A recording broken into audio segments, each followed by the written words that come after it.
નમસ્તે, જય જિનેન્દ્ર. ધર્મલાલ. આજે આપણી સાથે મા સ્વામીની પ્રેરણા સંવાદ શ્રેણીમાં વાર્તાલાપ કરવા, સંવાદ કરવા બંધુ ત્રિપુટી પરમ પૂજ્ય શ્રી ચંદ્રજી મહારાજ સાહેબ છે. પરમ પૂજ્ય ચંદ્રજી મહારાજ સાહેબનો જો એક ઇન્ટ્રોડક્શન જો નાનકડું આપું તો ફક્ત ને ફક્ત 8 વર્ષની ઉંમરે તેમણે અને તેમના 2 ભાઈઓએ, તેમના મા બાપે અને તેમની બેને અને તેમના એક કાકા પણ હતા, એ 7 જણાએ એક સાથે દીક્ષા લીધી. આજે એમનો દીક્ષા પર્યાય લગભગ 69 વર્ષનો છે. આપને ફરી વંદન કરું છું, નમસ્કાર કરું છું, પ્રણામ કરું છું. આજનો વિષય છે જીવનની સાર્થકતા. એનો મોટે ભાગે આપણે જો જોઈએ તો મોટા ભાગના વ્યક્તિઓ જીવન પસાર કરતી હોય છે. ગાડરિયો પ્રવાહ જેને આપણે કહીએ. ઓછી વ્યક્તિઓ હોય છે જેઓ જીવન સફળ કરતી હોય છે, અને રેર 2-4 વ્યક્તિઓ એવી દેખાય કે જે ખરેખર જીવન સાર્થક કરે. તો સાહેબજી, આ જીવનની સાર્થકતા એટલે શું? જીવનની સાર્થકતા અજયભાઈ જુદી જુદી દ્રષ્ટિએ વિચારી શકાય. આર્થિક દ્રષ્ટિએ, કૌટુંબિક દ્રષ્ટિએ, શારીરિક દ્રષ્ટિએ, ધાર્મિક દ્રષ્ટિએ અને આધ્યાત્મિક દ્રષ્ટિએ. કદાચ મને ખબર નથી શ્રોતા વર્ગમાં ધર્મ અને અધ્યાત્મ 2 જુદા તત્વ છે એ સમજણ હશે કે નહીં, પરંતુ હું શાસ્ત્રોના અભ્યાસ પછી અને ગુરુ કૃપાથી એવું સમજ્યો છું કે ધર્મ એક જુદી વસ્તુ છે અને એ ધર્મનો પણ જે પ્રાણ છે અધ્યાત્મ એક જુદી વસ્તુ છે. અને આ બધી જ દ્રષ્ટિએ જીવનને જુદી જુદી રીતે વિચારી શકાય અને મૂલવી શકાય. પરંતુ તમે એક જૈન ધર્મના વિશેષ અભ્યાસી પણ છો. મા સ્વામી ધીરજ મુનિજી મહારાજ જેવા વિદ્વાન સાધુ સાધ્વીજી મહારાજોના પણ સારા એવા પરિચયમાં છો. કેટલોક તમે જૈન ધર્મનો અભ્યાસ પણ કર્યો છે અને જૈન ધર્મને એના કેટલાય સિદ્ધાંતોને જીવનમાં ઉતારવાનો પ્રયત્ન પણ કર્યો છે. એટલે હું એમ સમજું છું કે અત્યારનો જે તમારો પ્રશ્ન છે એને બહુ લાંબો ચોડો ચર્ચવાને બદલે આપણે ધાર્મિક દ્રષ્ટિએ જો વિચારીએ તો મને એમ લાગે છે કે જીવનની સાર્થકતા કે જીવનની સફળતા એ કોઈ એક જ વસ્તુ ઉપર કેન્દ્રિત નહીં રહી શકે. અને ત્યારે મને ભગવાન મહાવીરનું એક વાક્ય યાદ આવે. ભગવાન મહાવીરનું એક બહુ જાણીતું આપણું શાસ્ત્ર વાક્ય છે, વત્થુ સહાવો ધમ્મો. વસ્તુનો જે સ્વભાવ એ એનો ધર્મ કહેવાય. હવે ઘણા બધા અમને પણ પ્રશ્ન પૂછે છે કે મારા સાહેબ ધર્મ એટલે શું? તો હું એમ કહું કે ભગવાન મહાવીરે આવી એક વ્યાખ્યા આપી છે કે જે સર્વગ્રાહ્ય, સર્વવ્યાપક એવી એક વ્યાખ્યા છે, જેમાં કોઈ સંપ્રદાય પણ નથી આવતો, જેમાં કોઈ ચોક્કસ માન્યતા પણ નથી આવતી, પરંતુ જીવનને એમણે વણી લીધું છે આ વ્યાખ્યાની સાથે. તો જે વસ્તુનો જે સ્વભાવ એ એનો ધર્મ કહેવાય. પાણીનો સ્વભાવ શું? તો પાણીનો ધર્મ શું કંઈ આપણને પૂછે તો આપણે કહીશું શીતળતા, ઠંડક આપવી, વહેતા રહેવું. કોઈ પૂછે અગ્નિનો ધર્મ શું? તો દજાડવું, પ્રકાશ આપવો, શેક આપવો, આ અગ્નિનો સ્વભાવ છે એમ આપણે કહીએ. તો જે વસ્તુનો જે સ્વભાવ એ એનો ધર્મ. અહીં જો આત્માની દ્રષ્ટિએ વિચારીએ કે ધર્મ એટલે શું, તો આત્માનો જે મૂળભૂત સ્વભાવ એ એનો ધર્મ. તો હવે સવાલ એ આવશે કે આત્માનો ધર્મ શું? આત્મા કેવો છે? તો ત્યાં પાછા 2 શબ્દો આવશે, જળ અને ચેતન. આત્મા જળ છે કે આત્મા ચૈતન્ય રૂપી છે?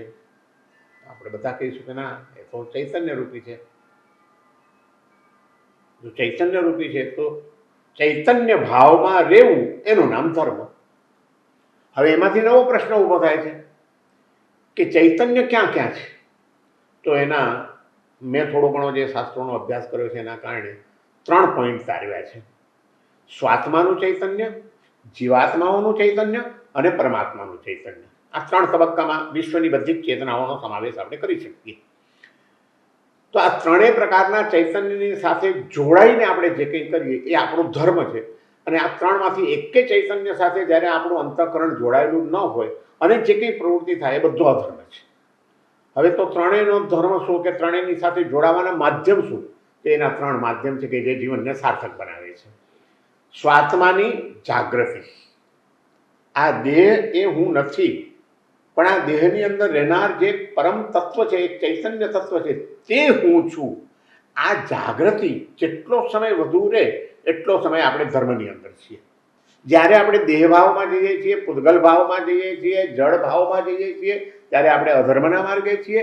અને જ્યારે જ્યારે આપણે આત્મભાવમાં રહીએ છીએ, શુદ્ધ સ્વરૂપની અંદર રહીએ છીએ, વિતરાગમય અવસ્થામાં આપણે થોડા ઘણા પણ ઊંડા ઉતરીએ છીએ, ત્યારે ત્યારે આપણે ધર્મના માર્ગે છીએ.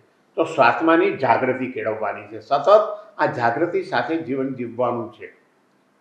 અને સ્વાત્માની અંદર જેમ આપણી પોતાની એક ચેતના છે, તો એવી જ ચેતના એક બધા જ જીવોની અંદર વિલસી રહી છે. સમગ્ર વિશ્વ ચૈતન્યની સાથે જોડાયેલું છે. જીવ ચૈતન્ય, પછી એ પશુ હોય, પક્ષી હોય, પ્રાણી હોય, મનુષ્ય હોય, ભણેલો હોય, અભણ હોય, ગરીબ હોય, તવંગર હોય, પણ દરેકની અંદર એક ચૈતન્ય વિલસી રહ્યું છે. આ વિશ્વ ચેતના, જેને આપણે ત્યાં વસુધૈવ કુટુંબકમ કીધું છે. અને ભગવાન મહાવીરના શબ્દોમાં કહીએ તો એમ કહી શકાય કે અપ્પાસો પરમપ્પા, આત્મા જ પરમાત્મા છે. અને જૈન ધર્મનો સિદ્ધાંત છે કે દરેક આત્માની અંદર 8 રૂચક પ્રદેશો એવા રહેલા છે કે જે સિદ્ધ સ્વરૂપી છે, જેની ઉપર કર્મનો કોઈ લેપ લાગતો નથી. એ રીતે અત્યારે પણ બધા શુદ્ધ ચૈતન્ય રૂપ છે. એવા દરેકની અંદર ચૈતન્યનું દર્શન કરવું અને ચૈતન્યના જે ગુણધર્મો છે એ ગુણધર્મોના દર્શન કરીને કોઈ પણ ચેતના પ્રત્યે, કોઈ પણ જીવ પ્રત્યે આપણા મનમાં કોઈ અશુભ ભાવ ના આવી જાય અને એનું દુઃખ આપણું દુઃખ બની જાય, આપણું સુખ એનું સુખ બની જાય, એવા ભાવ સાથે જ્યારે વિશ્વની સાથે આપણે જીવન જીવીએ ત્યારે આપણે ધર્મના માર્ગે છીએ, અથવા ત્યારે જીવનની સાર્થકતા અનુભવાય છે કે આજે મેં વગર સ્વાર્થે, વગર કોઈ નામનાની કામનાએ, વગર કોઈ પ્રસિદ્ધિએ, બસ કોઈકના સુખમાં હું નિમિત્ત બન્યો છું. મેં કોઈકનું કંઈક ભલું કર્યું છે, એના જીવનમાં શાંતિના શ્વાસ એ લઈ શકે એમાં પ્રભુએ મને નિમિત્ત બનાવ્યો છે. આનંદ આવી ગયો. આવી આનંદની અનુભૂતિ એ જીવનની સાર્થકતાનો અનુભવ કરાવે છે. અને ત્રીજા નંબરમાં જેમ આપણી ચેતના છે, જેમ જીવાત્માઓની અંદર ચેતના છે, એમ એક બીજું પણ ચૈતન્ય તત્વ છે આ વિશ્વની અંદર, જેની ઉપર કર્મનો કોઈ લેપ લાગેલો નથી. જે પરમ વિશુદ્ધ ચૈતન્ય સ્વરૂપ છે, જેની ઉપર જળ તત્વની કોઈ અસર જ નથી. એવા જળથી સંપૂર્ણપણે મુક્ત થઈ ગયેલા, દેહભાવથી મુક્ત થઈ ગયેલા, દેહથી પણ મુક્ત થઈ ગયેલા જે પરમાત્માઓ છે, જેને આપણે તીર્થંકરો કહીએ છીએ, જેને આપણે અવતારી પુરુષો કહીએ છીએ, જેમને આપણે પરમાત્મા કહીએ છીએ, એવા પરમાત્માની સાથે જ્યારે આપણે જોડાયેલા હોઈએ ત્યારે પણ આપણે ધર્મના માર્ગે છીએ. તો સ્વાત્માની જાગૃતિ કેળવવાની છે.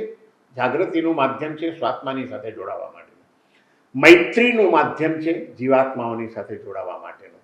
અને સમર્પણનું, ભક્તિનું માધ્યમ છે પરમાત્માની સાથે જોડાવા માટેનું. તો જાગૃતિ, મૈત્રી અને ભક્તિ, સમર્પણ ભાવ, એ ભાવની સાથે આપણે જ્યારે જોડાયેલા હોઈએ ત્યારે આપણું જીવન સાર્થકતાનો અનુભવ કરે છે. ત્યારે આપણા જીવનની સફળતા આપણને પ્રાપ્ત થાય છે. આપણે એક જુદી રીતે લઈએ આ જ પ્રશ્નને. મોટા ભાગના આપણે, આપની વાત નથી કરતો, અમારા લોકોની વાત કરું છું. અમારા જીવનમાં બેઝિક 5 જ એક્ટિવિટી હોય છે: જન્મવું, ખાવું, પીવું, બાળકો, પરિવાર પેદા કરવો અને મૃત્યુને શરણે વયા જવું. તો જીવનનો હેતુ શું? What is the purpose of life? જીવનનો હેતુ, બહુ સાચી વાત છે તમારી, કે મોટે ભાગે બસ જન્મ્યા, થોડું ઘણું જે આયુષ્ય હતું પ્રમાણે જીવ્યા, અને એ જીવન દરમિયાન 5 ઇન્દ્રિયના ભોગ સુખો ભોગવ્યા, પરિવાર ઊભો કર્યો, પરિવારની સાથે જે કંઈ ઋણાનુબંધ હતા એ સ્નેહના સંબંધો બાંધ્યા, તૂટ્યા, છૂટ્યા, બધું ચાલતું રહ્યું. અને એમ કરતાં કરતાં વૃદ્ધત્વના શરણે જઈને એક દિવસ મૃત્યુ પામી ગયા અને ત્યાં જીવન પૂરું થઈ જાય છે. આ મોટે ભાગે આખી દુનિયા આ ભૂમિકા ઉપર જીવન જીવી રહી છે. પણ જીવનનું તાત્પર્ય એ મારી દૃષ્ટિએ 2 વાતમાં આવી જાય છે. આપણો અંતરાત્મા સંતોષનો અનુભવ કરે કે ના, હું બીજા બધા જીવે છે એ રીતે હું નથી જીવ્યો, પણ બધા કરતાં કંઈક અલગ એક દૃષ્ટિબિંદુ કેળવીને, અલગ એક દૃષ્ટિકોણ કેળવીને, લક્ષ્ય કેળવીને હું બધાથી જુદું કંઈક જીવ્યો છું. અને એ મારું જીવન મારી આંતર વિશુદ્ધિ માટેનું હતું અને બીજા જીવોની સુખમાં નિમિત્ત બનવા માટેનું હતું. તો સ્વાત્માની શુદ્ધિ માટે આપણે જે કંઈ જીવીએ, ભોગ, ખાવું પીવું, તમે જે વાત કરી એ શું માનવ જીવનની વિશેષતા નથી? તો પશુ પણ કરે છે. પશુ પણ ભોગ ભોગવે છે કે નહીં? પશુ પણ બાળ બચ્ચાને પેદા કરે છે કે નહીં? પશુ પણ એના બાળ બચ્ચાનું રક્ષણ પોષણ કરે છે કે નહીં? અને પશુ પણ એક દિવસ મૃત્યુ પામી જાય છે કે નહીં? એ ઊંઘે છે કે નહીં? તો એ તો બધું પશુમાં અને માણસમાં બંનેમાં સરખું જ છે.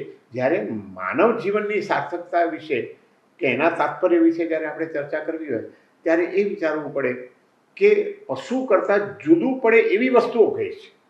તો આપણે ત્યાં બહુ જાણીતું એક સુભાષિત છે, અજયભાઈ તમને તો ખ્યાલ જ હશે કે આહાર નિદ્રા ભય મૈથુનમ ચ સામાન્ય મેતત પશુભીર નરાણામ. આહાર, ખાવું, 4 સંજ્ઞા, ઊંઘવું, હા 4 સંજ્ઞા છે. આહાર સંજ્ઞા, ભય સંજ્ઞા, મૈથુન સંજ્ઞા, મૈથુન સંજ્ઞા અને પરિગ્રહ સંજ્ઞા. આ 4 વૃત્તિઓ પશુઓમાં પણ છે અને માણસમાં છે. તો એમાં કંઈ માણસ જુદો નથી પડતો. તો માણસ એના કરતાં જુદો ક્યાં પડે છે? તો ત્યાં આગળ પાછી 4 વસ્તુ બતાડી છે. સાહિત્ય સંગીત કલા વિહીણા ધર્મેણ હીણા પશુભી સમાના. સાહિત્યની ઉપાસના કરવી પશુ કરી શકશે? તમે આ ઇન્ટરવ્યૂ લઈ શકો છો, તમે ઇન્ટરવ્યૂને એડિટ કરી શકશો, તમે એનું લખાણ તૈયાર કરી શકશો. ગમે એટલો હોશિયાર જે પ્રાણી જગતનો પ્રાણી હોય એને પૂછો કે એ કંઈ લખી શકશે? સાહિત્યનું સર્જન કોણે કર્યું? આજ દિવસ સુધીમાં મહર્ષિ વેદવ્યાસે કર્યું છે, આપણા ગણધર ભગવંતોએ કર્યું છે, હરિભદ્રસુરી, સિદ્ધસેન દિવાકર, આચાર્ય હેમચંદ્ર, આ બધાએ કર્યા છે. ક્યાંય આપણે સાંભળ્યું કે આ ભેંસે આ ગ્રંથ લખ્યો, આ ગધેડાએ આ સંગીત ગાયું? આ શક્તિ પશુઓમાં નથી. સાહિત્યની ઉપાસના કરવી, સાહિત્યને સમજવું, સાહિત્યને માણવું અને સાહિત્ય પીરસવું એ શક્તિ માત્ર માણસને મળેલી છે. તો માણસના જીવનનું તાત્પર્ય આ સાહિત્યની ઉપાસનામાં હોવું જોઈએ. પણ માત્ર એટલાથી નહીં ચાલે. પછી બીજા નંબરમાં કીધું સંગીત. અવાજનો આરોહ અવરોહ કરીને એને કર્ણપ્રિય બનાવવું અને બીજાના હૃદય સુધી એ પહોંચી શકે, ટચ કરી શકે, એના ભાવોમાં પરિવર્તન લાવી શકે, એ રીતે ગાયન કળા, સંગીત એ પણ એક પશુની વિશિષ્ટ કળા નથી જે માત્ર માણસને મળેલી છે. તમે જોજો, આપણે કોઈનું પણ કહીશું તો કોના દાખલા આપીશું સંગીતની અંદર કે ભાઈ તાનસેન બહુ મોટો સંગીતકાર હતો. ક્યાંય કોઈએ સાંભળ્યું કે આ ગધેડો બહુ સરસ ગાય છે? એ સરસ લયબદ્ધ રીતે અવાજ કરતો હોય છે, હોંચી હોંચી હોંચી કરે છે, પણ કોઈને એ સાંભળવું ગમે છે? નથી ગમતું.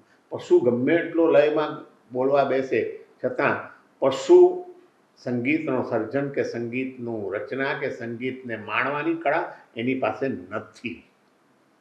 એ માત્ર માણસને મળી છે. તો માણસના જીવનનું બીજું તાત્પર્ય છે કે એણે સ્વાત્માને આનંદ માટે, સ્વાંત સુખાય, અને બીજાને આનંદમય બનાવવા માટે, બીજાના દુઃખને ભૂલાવી દેવા માટે બસ એ સંગીત પીરસતા રહેવું, સંગીત ગાતા રહેવું, સંગીતને સાંભળતા રહેવું, સંગીતને માણતા રહેવું, એમાં એના જીવનનું તાત્પર્ય સમાયેલું છે.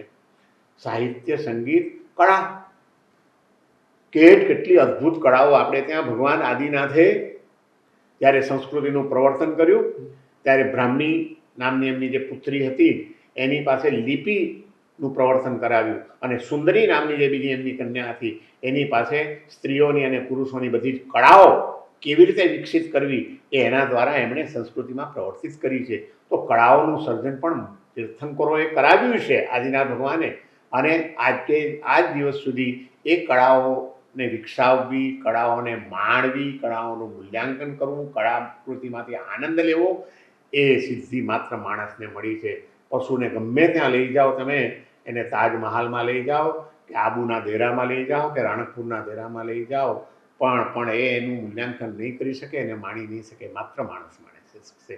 તો કળાનો પ્રેમ કેળવવો, કલાકૃતિનું બહુમાન કરવું અને કલાકારોનું સન્માન કરવું, અને પોતે પણ પોતાના જીવનમાં કલા દ્વારા ઇન્દ્રિયોના આનંદ તો સૌ કોઈ માણે છે, પશુઓએ માણે છે, કળાનો આનંદ માત્ર માણસ માણી શકે છે. અને આપણે જ્યારે એવી કોઈક સુંદર ચિત્ર જોઈએ છીએ, એવું કોઈક સુંદર આર્ટ જોઈએ છે, સુંદર શિલ્પ જોઈએ છે, ત્યારે એવું નથી લાગતું કે ઘણીવાર આપણે બે ક્ષણ માટે બધું ભૂલી જઈએ છીએ. આહા, શું સુંદર છે!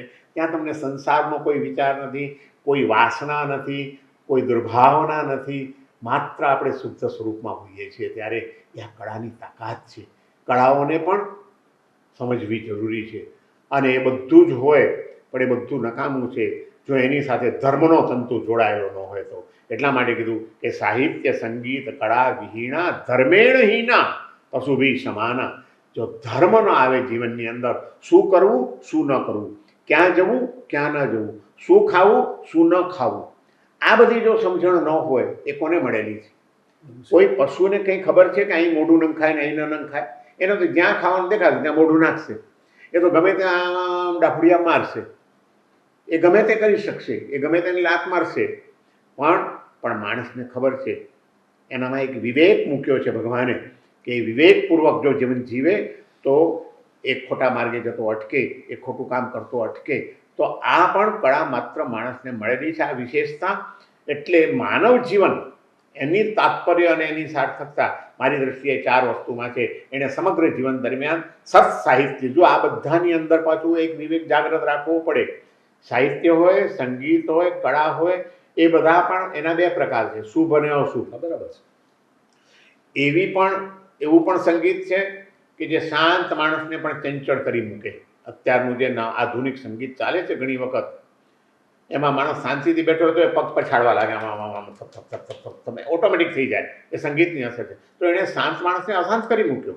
અને કેટલાક એવા સંગીત છે કે તમે કોઈકનું સરસ વાંસુરી વાદન સાંભળતા હો, કોઈકની સરસ ગિટાર સાંભળતા હો, અને તમે બસ લીન થઈ જાઓ એના નાદ સાથે. નાદ બ્રહ્મ જેને કહેવામાં આવ્યો છે, તો એ શુભ છે. તો સાહિત્યમાં પણ એવું છે કે કેટલુંક સાહિત્ય ચિત્તને ચંચળ બનાવે છે, કેટલુંક સાહિત્ય જીવનની અંદર પ્રેરણાઓ જગાડી જાય છે. અને મને આજે એ પણ કહેતા આનંદ થાય છે કે અમારી આ સંસ્થા જે છે, જે મુખ્ય સાહિત્યની ને સંસ્કારની પ્રવૃત્તિઓ કરે છે, એ અમારી સંસ્થાનું નામ છે પ્રેરણા પ્રકાશન ટ્રસ્ટ. અને તમે જે મા સ્વામીની પ્રેરણાથી અંકો કાઢો છો, એનું પણ નામ જ્યારે મેં પહેલું જોયું પ્રેરણા, ત્યારે મને બહુ આનંદ થયો કે આપણી સંસ્થા સાથે અજયભાઈનું આ મેગેઝિન, એના પહેલો શબ્દ તો બંનેનો સમાન જ છે. અને સમાન ધર્મીની સાથે મળવાનું થશે આ ઇન્ટરવ્યૂના નિમિત્તે, તો આનંદ થશે. અને એટલે મેં તમને તરત જ હા પાડી હતી કે આપણે ઇન્ટરવ્યૂ કરીશું. પણ આ 4 ચીજોની અંદર શુભ અને અશુભનો વિવેક કરવો પડે, અશુભથી બચવું પડે. ધર્મમાં પણ વિવેક જરૂરી છે.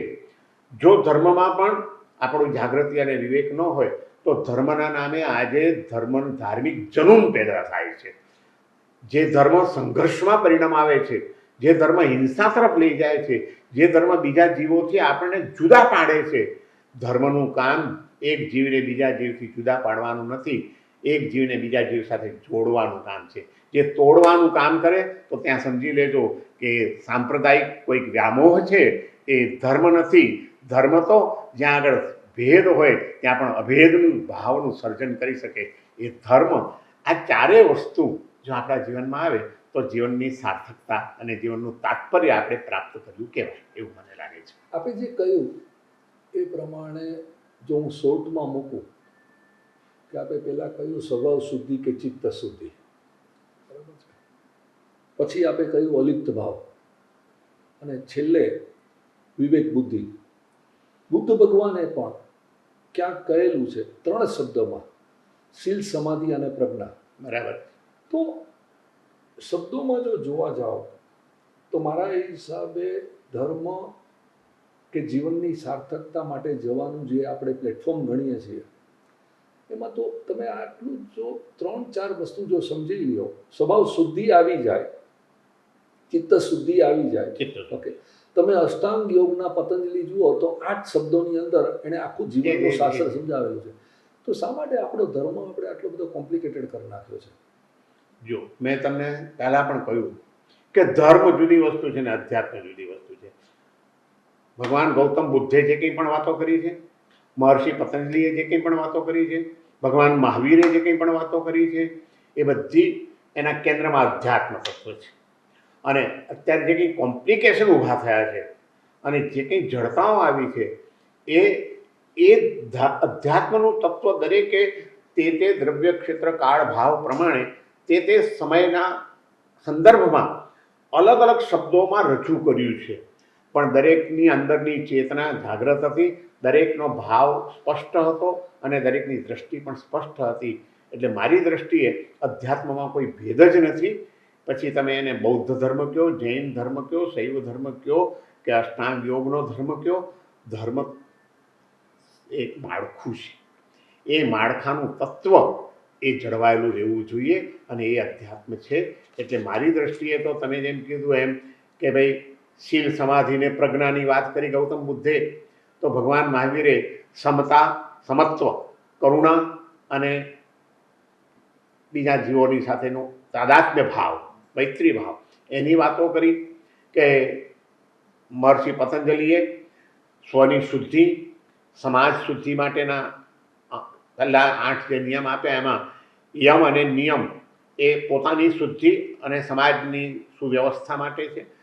આસન અને પ્રાણાયામ એ મનની શુદ્ધિ માટે છે, ચિત્ત શુદ્ધિ આવી ગઈ. પ્રત્યાહાર ધારણા એ ચિત્તની એકાગ્રતા માટે છે અને ધ્યાન અને સમાધિ એ પરમ તત્વની અનુભૂતિ માટે છે. આખરે બધે તત્વો એક જ છે. સહુ શયાને એક મત આપણે ત્યાં કીધું છે. સાણાનો એક મત હોય, બાકી ગાંડાઓની કે અધૂરા જ્ઞાનીઓની લડાઈઓ જ હોય. તો જ્યાં પણ તમને એમ લાગે કે આ કોમ્પ્લિકેશન થઈ ગયા છે, આ ખોટી જડતાઓ આવી ગઈ છે અને એ જનૂન તરફ જઈ રહી છે, તો ત્યાં સમજવાનું કે એને કામ વ્યક્તિઓ બરાબર સમજી નથી ધર્મ તત્વને, અધ્યાત્મ તત્વને. ધર્મ કે અધ્યાત્મ બેમાંથી એક વસ્તુ ખોટી નથી. ધર્મનું માળખું પણ જરૂરી છે, કારણ કે તમારી પાસે ઘરમાં માલ હોય કિંમતી, તો એ કિંમતી માલને ખુલ્લો તો મુકાય જ નહીં, એને તિજોરી રાખવી પડે. તમારી પાસે આજે પુણ્યના ઉદયથી અને તમે પુરુષાર્થ જે કંઈ કર્યો હશે એ પુરુષાર્થથી અને તમારી બુદ્ધિથી તમે ઘણું બધું ધન મેળવ્યું હશે કે જે ધન તમે બીજાના સુખ માટે વાપરી પણ રહ્યા છો અને વાપરી શકો છો. પણ એવું ધન તમે ખુલ્લું ચોકમાં મૂકશો, લિવિંગ રૂમમાં, કે તિજોરીમાં મૂકશો? મહત્વ તિજોરીનું નથી, ધનનું છે. પણ એ ધનને સુરક્ષિત રાખવા માટે તિજોરી જરૂરી છે. એમ અધ્યાત્મનું જે ધન છે એને સુરક્ષિત રાખવા માટે સંપ્રદાય કે ધર્મ જરૂરી છે. પણ જ્યારે સંપ્રદાયનું જનૂન આવી જાય, જ્યારે સંપ્રદાયવાદ આવી જાય, ત્યારે એ નુકસાનકારક બને છે. તો મારી દ્રષ્ટિએ અત્યારના પ્રબુદ્ધ વ્યક્તિઓએ ધાર્મિક જનૂનથી અને સંપ્રદાયવાદથી મુક્ત થઈને શુદ્ધ તત્વને કેન્દ્રમાં રાખીને પરસ્પર એકબીજાની સાથેની સહાનુભૂતિ, સમન્વયની ભાવના કેળવીને જીવવું જોઈએ. અને એટલા જ માટે ભગવાન મહાવીરે અનેકાંતવાદનો સિદ્ધાંત આપણને આપ્યો છે. આ જે કંઈ વિસંગતતા દેખાય છે એ આપણી ક્ષતિ છે એવું મને લાગે છે. આપણે આ બાજુએ નથી જવું, બહુ ડિસ્કશન નથી કરવું, પણ વધુ ને વધુ તમને નથી લાગતું કે સંઘ સંપ્રદાયના ભાગલાઓ પડતા જાય છે? વધુ ને વધુ આની અંદર ધર્મ છે જે એને ખોટું સ્વરૂપ આપવામાં આવે છે. અને કેટલીક વાર એવું નથી લાગતું કે આનું મૂળ કારણ, હું કોઈના પર બ્લેમ નથી કરવા માંગતો, પણ આનું મૂળ કારણ છે કે આપણા સંત સતીજીઓ આ સમજાવવામાં નિષ્ફળ ગયા છે, અથવા તો એમનો પોતાનો સ્વાર્થ આડો આવી ગયો છે. If I may go one step ahead, તો આ ધર્મની ખરેખર જરૂર છે ખરી? આપણે જો એમ જ કહીએ કે સીધું આધ્યાત્મ એટલે જ ધર્મ અને ધર્મ એટલે જ આધ્યાત્મ, આ બે વસ્તુને આપણે ડિવાઈડ કરી નાખી છે. એને કારણે 99.99% માણસો, હું નાનો હતો, એક દાખલો આપું, પ્રભાવનાના લોભે હું સ્થાનકમાં પણ જતો ને દેરાસરમાં પણ જતો, અને ત્યાં પચખાણ જે આપવામાં આવતા એ માળા ગણવાના આપવામાં આવતા, આંબેલ કરવાના, ઉપવાસ કરવાના, દેરાસરમાં દર્શન કરવાના, પણ ક્યારેય 4 કસાય ક્રોધ માન માયા લોભ ઓછા કરજો એના પચખાણ આપવામાં નહોતા આવતા. આજે મને મા સ્વામી ન મળ્યા હોત તો કદાચ હું આ વસ્તુ સમજ્યો જ ન હોત. તો આપને નથી લાગતું કે આ ધર્મ છે જે એ જો ખોટી બાજુ ફંટાવતા હોય, માણસોને ખોટા માર્ગે લઈ જતા હોય, તો ખરેખર જરૂર તો આધ્યાત્મિકતાની જ છે. હું એટલું જ તમને કહીશ કે સંપ્રદાયો જે વધ્યા, અત્યારે એક એક મુખ્ય સંપ્રદાય જે હતા, એટલે કે છેલ્લા ભગવાન મહાવીરના વખતમાં તો એવું કંઈ જ નહોતું, પણ પછી જે કંઈ સંપ્રદાયો વધ્યા એમાં શ્વેતાંબર અને દિગંબર થયા. પછી શ્વેતાંબરમાં વળી પાછું દેરાવાસી અને સ્થાનકવાસી થયા. પછી સ્થાનકવાસીમાંથી પણ આ સંપ્રદાય, ગોંડલ સંપ્રદાય, બરવાડા સંપ્રદાય, અજરામર સંપ્રદાય, એ બધા પેટા સંપ્રદાયો નીકળ્યા. દેરાવાસીઓમાં પણ તપાગજ, ખડતરગજ, તપ, અચળગજ, ભાઈચંદગજ, આ બધા ગચ્છો નીકળ્યા.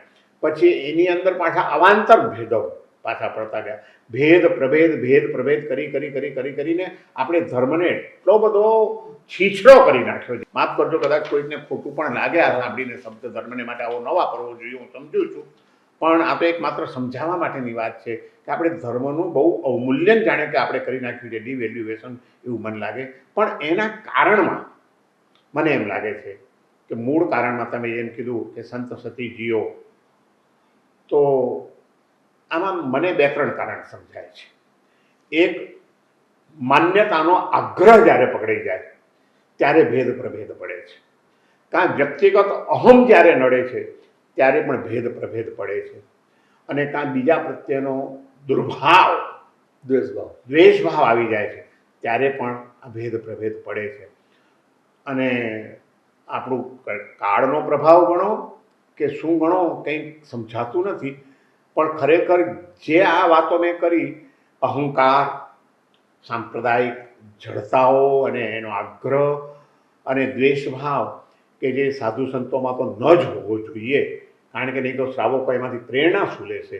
એ આજે કાળનો પ્રભાવ ગણો કે આપણું દુર્ભાગ્ય ગણો જૈન સંઘનું, કે અનેક વિશેષતાઓ જૈન સંઘની અંદર હોવા છતાં, અનેક મહત્વના સિદ્ધાંતો આપણી પાસે હોવા છતાં આજે વિશ્વના બીજા ધર્મોની સામે ઉન્નત મસ્તકે ઊભો રહી શકે એવો મહાવીરનો ધર્મ, એવો જૈન ધર્મ, વિતરાગતાનો ધર્મ આપણી પાસે હોવા છતાં આપણે આપણી આ ક્ષતિઓના કારણે દુનિયાની નજરની અંદર થોડાક નીચા પડતા ગયા છીએ. તો એનાથી બચવું જ જોઈએ, કારણ કે મૂળ ધર્મ આખી વસ્તુ જુદી છે. અને તમે જેમ કીધું કે એમ નથી લાગતું કે આપણે અધ્યાત્મને જ પકડી રાખીએ ને આ, પણ એને માટે પણ બહુ સ્પષ્ટ રીતે આપણા મહાપુરુષોએ આપણને માર્ગદર્શન આપ્યું છે. એમણે ધર્મ અને ધર્મક્રિયા 2 વસ્તુને જુદી પાડી છે. પણ જો ધર્મનું અંતિમ ચરણ જે હું સમજુ છું, મૈત્રી છે, કરુણા છે, અનુકંપા છે અને અદ્વૈત ભાવ છે, તો જ્યાં આપણે ભાગલા પાડવામાં આવ્યા, બાકી તમે ગમે તે ધર્મને સમજવાની કોશિશ કરો, ભાઈ જૈન ધર્મ માટે શું કરાવો, જૈન ધર્મ, હિન્દુ ધર્મ, મુસ્લિમ ધર્મ, અનેકાંતવાદથી બધાનો સમાવેશ થઈ શકે, બરાબર છે. દરેક ધર્મમાં આજે તકલીફો દેખાય છે, દરેક ધર્મમાં તકલીફો દેખાય છે. તમે જુઓ મિડલ ઇસ્ટમાં ને બધા આપણે વાત નથી કરવી, પણ દરેક ધર્મમાં તકલીફ દેખાય છે. અને છતાં પણ આપણે જોઈએ છીએ કે ધર્મનો વિકાસ થતો જાય છે, ધર્મ વધતો જાય છે, પણ આધ્યાત્મિકતા વધતી નથી.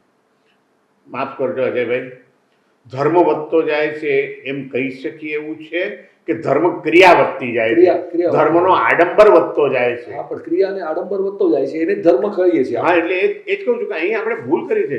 ધર્મ ક્રિયાને આપણે ધર્મ માની લીધો છે. ધર્મ ક્રિયા એ સાધન છે, ધર્મ એ સાધ્ય છે. સિદ્ધ ભગવાન એક વખત આત્મા કર્મના બંધનોથી મુક્ત થઈ ગયો, ઘાતી કર્મના બંધનો એના ખપી ગયા, અઘાતી કર્મો પણ ખપી ગયા, અને આત્મા જ્યારે સિદ્ધત્વને પ્રાપ્ત કરે છે, એ સિદ્ધનો આત્મા કઈ ધર્મક્રિયા કરે છે તમે મને બતાડો. એ પ્રતિક્રમણ કરે છે, એ સામાયિક કરે છે, એ પૂજા કરવા જાય છે, એ માળા ગણે છે, એ તપશ્ચર્યા કરવા જાય છે, એને ધર્મ કરો. તો એ સર્વશ્રેષ્ઠ જે આત્માઓ છે એને તમે ધર્માત્મા કહેશો કે પામરાત્મા કહેશો? તો સિદ્ધ ભગવાન તો કોઈ કરતા જ નથી. ત્યાં આત્મ સ્વરૂપમાં રમણતા એ જ એમનું શુદ્ધ ધર્મ છે, બીજું કંઈ જ નથી.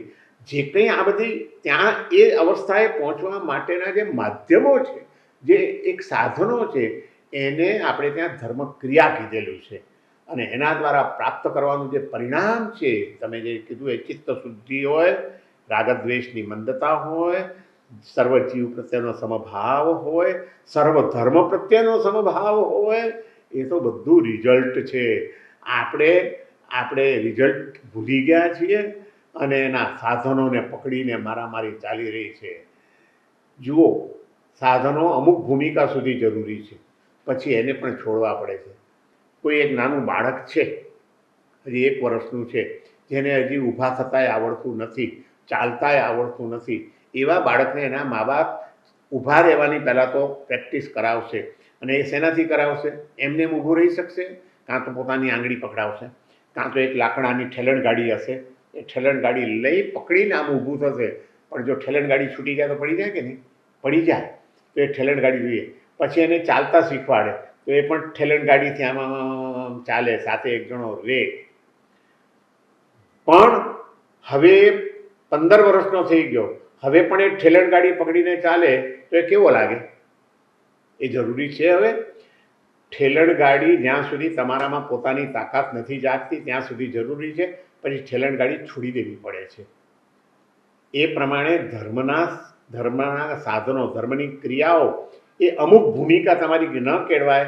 અનાદિકાળથી પૌદ્ગલિક ભાવોમાં, દુર્ભાવોમાં સતત ઘડાયેલો આપણો આત્મા કંઈક પોતાની જાગૃતિ ન કેળવી લે ત્યાં સુધી એને સાધન તરીકે આ બધા જ બાહ્ય ધર્મો બહુ જરૂરી છે. હું બાહ્ય ધર્મનો વિરોધી નથી.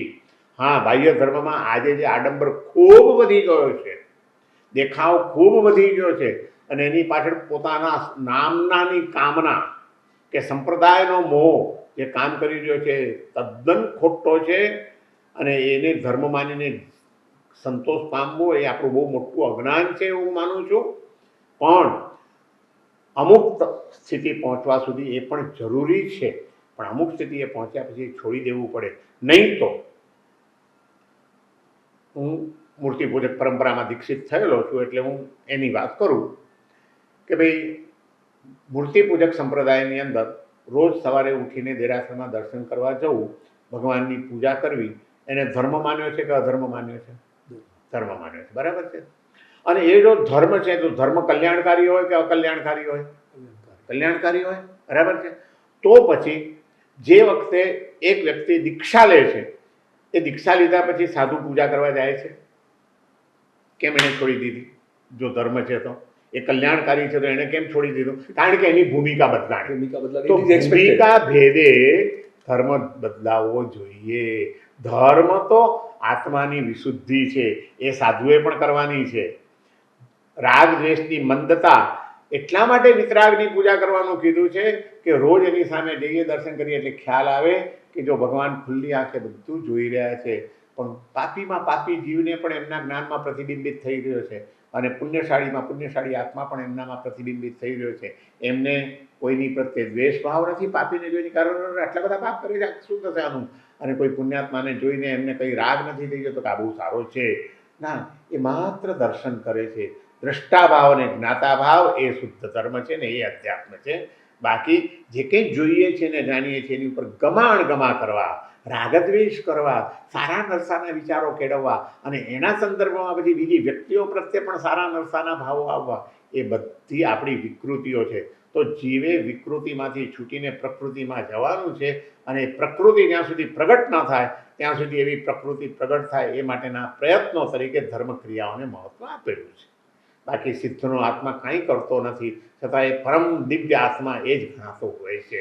અને એટલા માટે 17મી સદીના મહાન જ્ઞાની પુરુષ, શ્રદ્ધેય મહાપુરુષ યશો વિજયજી મહારાજ, કે જેમણે અનેક ગ્રંથોનું સર્જન કરેલું છે, એ યશો વિજયજી મહારાજે જ્ઞાન સારમાં કીધેલું છે કે જો ક્રિયાઓ કરવી, પ્રતિક્રમણ કરવું, ગોચરી ઓરવા જવું, નિર્દોષ ગોચરી લાવવી, પ્રડીલેહણ કરવું, આ બધી ક્રિયાઓ એ જ જો ધર્મ હોય, અને સંયમ એ જ જો ધર્મ હોય, સંયમની ક્રિયાઓ, તો સિદ્ધનો આત્મા એમાં અનંત જ્ઞાન ખરું કે નહીં? અનંત દર્શન ખરું કે નહીં? અનંત ચારિત્ર ખરું કે નહીં? તો એ ચારિત્ર કયું સિદ્ધના આત્માની અંદર? એ શું કરે છે? પ્રતિક્રમણ કરે છે, એ પડીલેહણ કરે છે, એ વિહાર કરે છે, એ નિર્દોષ ગોચરી માટે નીકળે છે. તો સિદ્ધનું ચારિત્ર શું? તો ત્યાં આગળ યશો વિજયજી મહારાજે સ્પષ્ટતા કરી છે જ્ઞાનસાર નામના ગ્રંથની અંદર કે એ ક્રિયા એ મહત્વની નથી, ક્રિયા એ સાધન છે, પણ સ્વસ્વરૂપમાં રમણતા એ જ એમનું ચારિત્ર છે.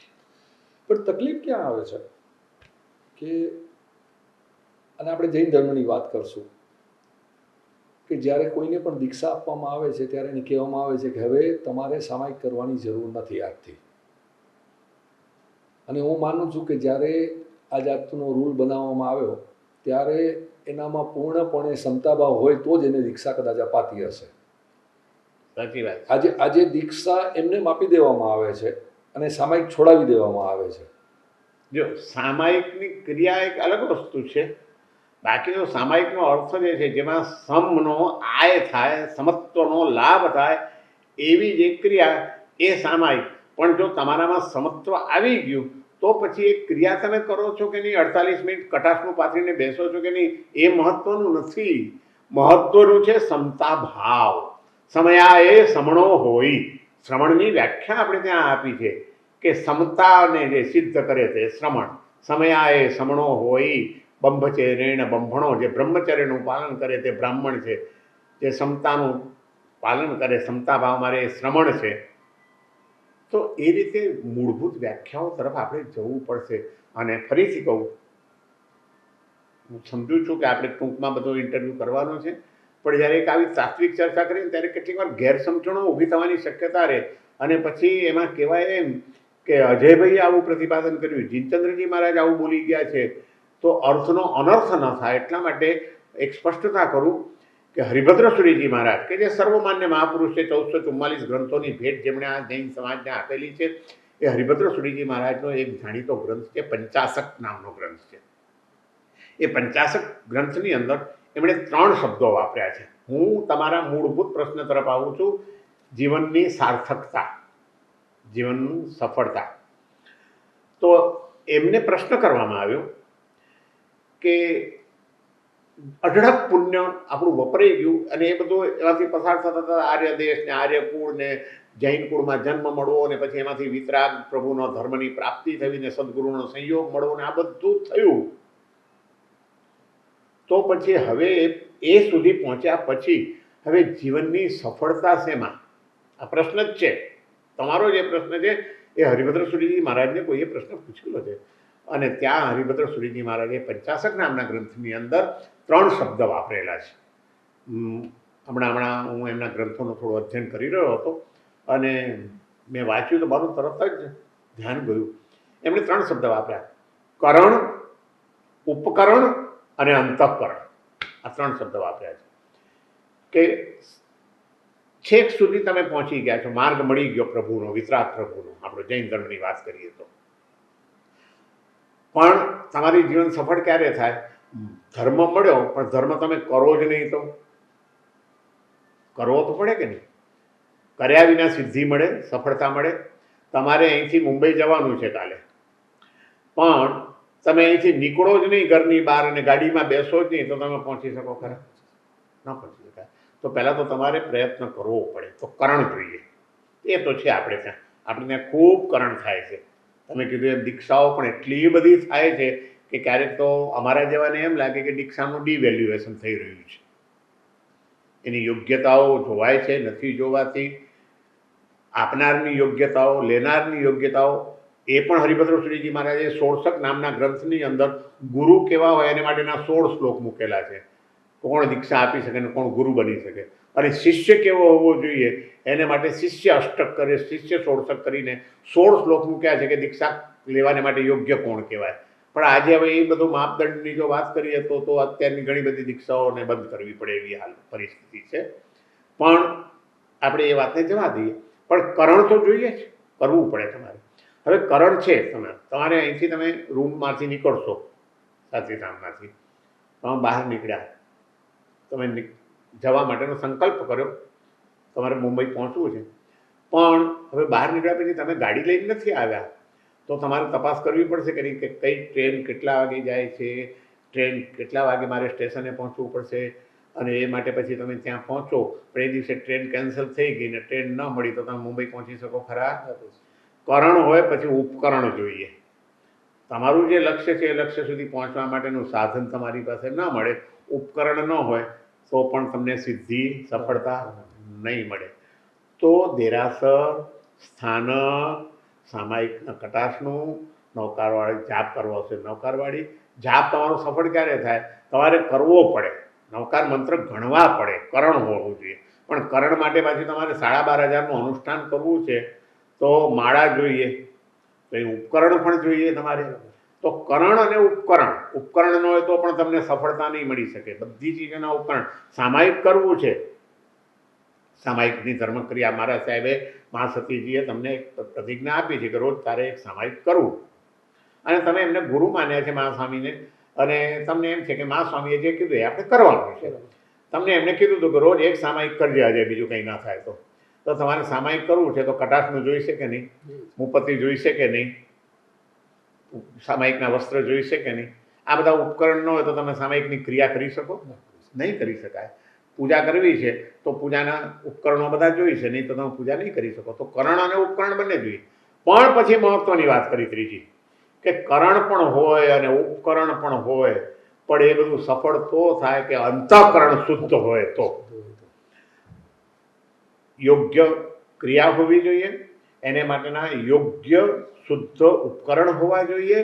પણ એ બધું કદાચ થોડુંક નબળું હોય તો ચાલે, પણ જો અંતઃકરણ નબળું હોય, અંતઃકરણ શુદ્ધ ન હોય તો ન ચાલે. શુદ્ધ અંતઃકરણ હોવું જોઈએ. એટલે જે સમતા ભાવની વાત છે, સામાયિકની વાત છે, એમાં મારે સમભાવમાં આવવું છે.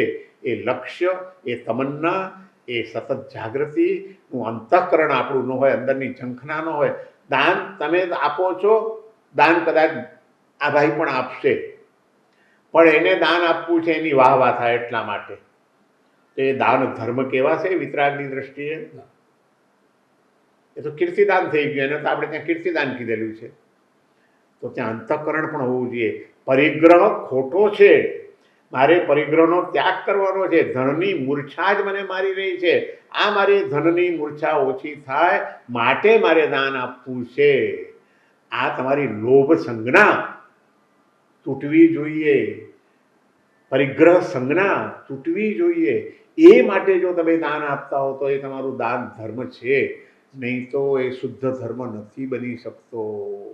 એટલે આમાં અંતઃકરણ પણ બહુ મહત્વનું છે ને. એ દ્રષ્ટિએ મને ઘણીવાર એમ લાગે કે આપણા મહાપુરુષો બહુ ઓછા શબ્દોમાં આખા જીવનનું રહસ્ય આપી દેતા હોય છે, કે કરણ પણ જોઈએ, ઉપકરણ પણ જોઈએ, ને અંતઃકરણ પણ જોઈએ, તો તમને જીવન સફળ થઈ ગયું કહેવાય. મહાત્મા ગાંધી જેવી વ્યક્તિ ફક્ત ને ફક્ત એક જ શબ્દ સત્ય ઉપર આખું જીવન સાર્થક કરી ગયા, આપણે જોયું. અને આપણા ધર્મમાં ઘણા એવા શબ્દો છે. આપણે સંતોષ લ્યો, કન્ટેન્ટમેન્ટ લ્યો, ખાલી એક જ શબ્દ પર ચિંતન મનન કન્ટેમ્પલેશન કરો, મંથન કરો તો સત્યની જેમ છે. કૃતજ્ઞતા બીજો એક શબ્દ છે. પરિસ્થિતિનો સ્વીકાર ભાવ, જતું કરતા શીખો, અનેકાંતવાદ ભગવાન મહાવીરનો શબ્દ. તો આ એક જ શબ્દને જે ખરેખર જો જીવનમાં ઉતારવામાં આવે તો આપ માનો છો કે કદાચ આખો ને આખો ધર્મ જે અંતઃકરણની આપણે વાત કરી એ આવી જાય, એ આખા શબ્દમાં આવી જાય. ચોક્કસ આવી જાય. પણ આપણું દુર્ભાગ્ય ક્યાં છે?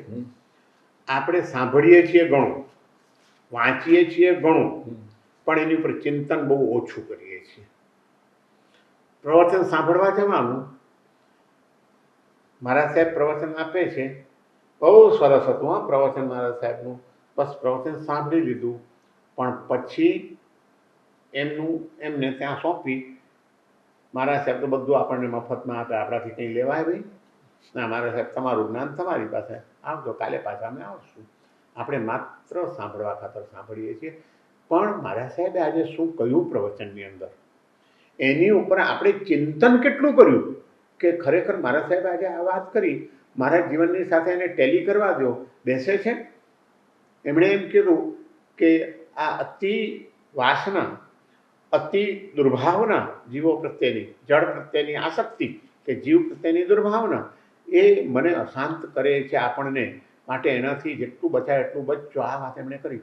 તો મને જોવા દો કે ખરેખર જ્યારે જ્યારે મારા મનમાં જળ પદાર્થો પ્રત્યેની આસક્તિ જાગી હતી, ત્યારે ત્યારે મારું મનમાં શાંતિ થઈ હતી કે અશાંતિ ઊભી થઈ હતી? જ્યારે જ્યારે મેં બીજા માટે, કોઈને માટે દુર્ભાવના કરી હતી, ઈર્ષ્યા કરી હતી, અદેખાઈ કરી હતી, વેરભાવ કેળવાયો હતો, ગુસ્સો આવી ગયો હતો, ત્યારે મારા મનમાં શાંતિનો અનુભવ થયો હતો કે અશાંતિનો અનુભવ થયો હતો? મારા સાહેબે કીધું કે આ બધા કર્મબંધનના કારણ છે ને જીવને અશાંત બનાવનારા છે. તો ખરેખર એવું છે. આવું ચિંતન આપણે કેટલી વાર કર્યું મારા સાહેબની પાસેથી જે સાંભળ્યું. આપણે ત્યાં મોટે ભાગે અત્યારે ચિંતન બહુ ઓછું થઈ ગયું છે.